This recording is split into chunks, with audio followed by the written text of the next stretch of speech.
الحديث حول محاضرته التي ألقاها يوم الخميس الفائت في كلية الملك عبدالله الثاني لتكنولوجيا المعلومات حول منصة أو موقع ويكيبيديا، وهو محرر في هذا الموقع منذ عام 2018، وأيضا قام بكتابة العشرات ربما المئات من المقالات في ويكيبيديا. نرحب فرح بعارف. مساء الخير عارف، تحياتنا إليك.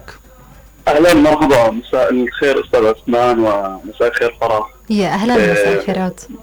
مساء الخير لجميع مستمعي اذاعه الجامعه الاردنيه ايضا، وشكر خاص لكم وللعاملين على الاذاعه على هذه الاستضافه. واجبنا. يعني بنحب اليوم من خلالك عارف نحكي أكثر عن تفاصيل المحاضرة اللي ألقيتها مؤخرا في الجامعة الأردنية انطلاقا من تجربتك وخبرتك في موسوعة ويكيبيديا. نعم الله يسلمك. هي كانت المحاضرة حول ويكيبيديا، حيث تناولت عن تاريخها وبنيتها وخلافاتها وأهميتها. فهي غطت مواضيع مختلفة تتعلق بويكيبيديا، مثل تأسيسها أيضا ومبادئها وإدارتها وإرشادات الكتابة ودراسات. تناولنا عن دراسات كانت حول دقة ويكيبيديا، وبما أنها هي منظمة غير ربحية تابعة لمنظمة غير ربحية ألا وهي ويكيميديا فاونديشن. نعم. فتناولنا أيضا عن التمويل المالي والخلافات الملحوظة للموسوعة. لفتني عارف أنه أنت محرر في ويكيبيديا من 2018 تقريبا، وكمان عندك صلاحية التعديل وأيضا الكتابة بهالموقع. يمكن مش كثير فرح منا بيعرف أنه ويكيبيديا مش، خلينا نحكي، مفتوحة للكتابة أو التعديل هيك على المطلق. فتحكي لنا شوي عارف عن هالجزئية، كيف الواحد ممكن يكتب بويكيبيديا مثلا مقال معين حول شخصية أو حول حدث معين، أو كيف ممكن يحرر مقالات موجودة أصلا مسبقا هناك. نعم، هلا هي في الحقيقة هي الكتابة مفتوحة للجميع. يعني الكتابة حسب مؤسس ويكيبيديا جيمي ويلز كانت فكرته في أن حق المعرفة حق للجميع، حق الوصول إلى المعرفة. بس يمكن مش أي واحد بيقدر يكتب مثلا، لأنه بعرف أنه في مقالات مرات بتنكتب بعدين تنشطب من الموقع لأنه يمكن في معايير معينة. ركاكة.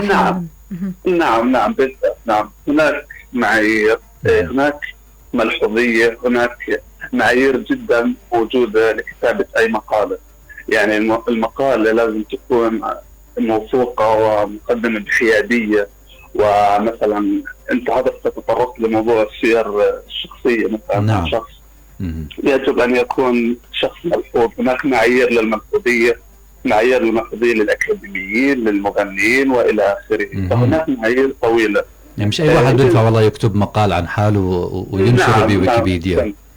صحيح. نعم، يعني هي بالغالب الكل أو فعليا أي شخص يستطيع أن يعدل عليها، أن يكتب عليها، لكن هي مراقبة من قبل المحررين والإداريين. فهناك ضوابط ومعايير للكتابة، ودائما مراقبة من قبل الأشخاص ذوي الصلاحيات الأعلى.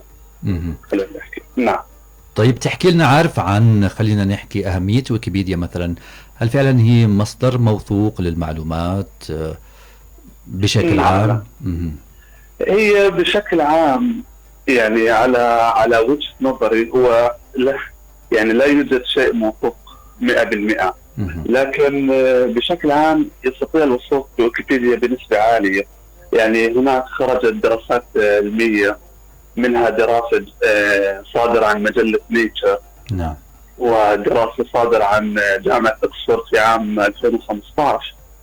فكانت الدراسات تتحدث عن دقة ويكيبيديا، ولخصت دراسة جامعة أكسفورد على أنه ويكيبيديا هي ويكيبيديا العربية على سبيل المثال كانت مكافئة من ناحية الدقة، مكافئة تماما للموسوعة العربية العالمية.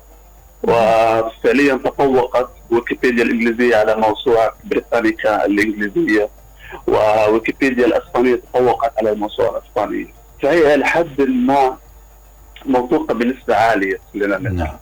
يعني يستطيع الوثوق بها. نعم، لكن لا أستطيع أن أجزم لك بأن كل معلومة واردة هي صحيحة 100%. يعني أكيد هي مش موقع، خلينا نحكي، علمي متخصص أو مجلة علمية. هي موقع صحيح. بالنهاية.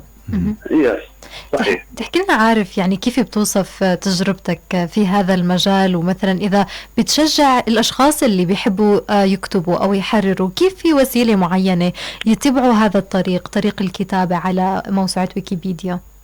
نعم حقيقة من تجربتي أنا بدأت الكتاب وأنا طالب في المدرسة، ومع مرور الوقت زادت كتاباتي حقيقة مع فترة الجامعة، خلينا نحكي وفترة الكورونا. كان هناك يعني خلينا نحكي تنظيم للوقت، وفعليا فكرتها تايم مانجمنت. فكنت أوزع الوقت ما بين دراسة ما بين كتابة، وأنا شغفي للأمانة كتابة منذ الصغر. وكان والدي هو والدي أو هيئة تدريسية في الجامعة، من واحنا صغار متعودين على القراءة وإلى آخره. فأنا كانت توجهاتي نوعا ما للكتابة أكثر. فبدأت بالكتابة منذ الصف العاشر، ومع الوقت زادت كتابتي خصوصا فترة الجامعة، لأنه أنا درست اللغة الإنجليزية وآدابها. فلاحظت نقص المحتوى العربي بما يخص مواضيع مهمة في الأدب. فمثلا بدأت الكتابة عندي بشكل كبير عندما يعني كنا ناخذ محاضرات في الجامعة، مثلا أقرأ عن الموضوع في اللغة الإنجليزية على إنجليش ويكيبيديا، بس ما كنت ألاقيها معلومة على ويكيبيديا العربية. فكنت أقوم بالترجمة وكنت أسأل الوالد. فكانت تجربة جميلة للأمانة، وفادت خبرتي ككاتب وأثريت معلومات يعني. وصار إلي يعني صلاحيات أعلى. كيف حصلت على هاي الصلاحيات عارف، يعني حتى تأخذ صلاحية محرر على ويكيبيديا؟ شو المتطلبات؟ هو أنا بدأت في الكتابة في 19 مارس 2016، وحصلت على صلاحية محرر في شهر على ما أذكر أيار 2018. فيعني هي بعد مرور ما يقارب سنتين. نعم.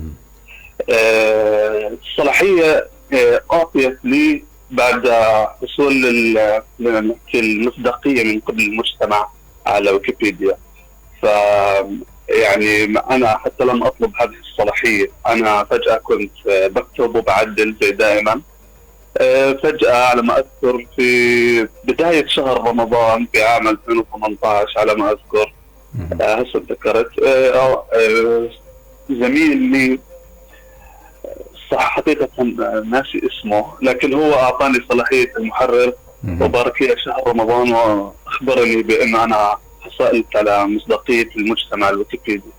فللأمان هنا أحسست بالفخر والإنجاز صراحة